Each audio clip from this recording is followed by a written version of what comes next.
કે દીકરો નાનો હોય ને રોતો હોય ને ત્યારે દૂધની બોટલ પકડાવી દે માં.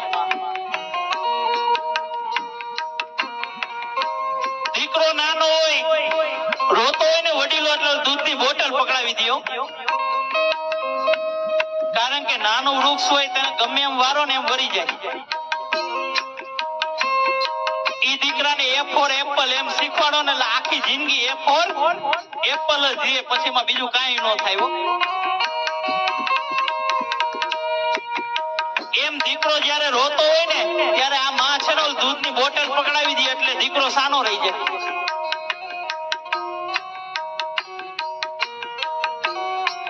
પછી જેમ દીકરો મોટો થતો જાય ને એમ બોટલ એ મોટી થતી જાય. મારી વાત સાચી લાગે ને વડીલો માતાઓ મને તાળીઓથી વધાવી લેજો. જેમ દીકરો મોટો થાય એમ બોટલ મોટી થાય, જેમ દીકરો મોટો થાય એમ બોટલ મોટી થાય.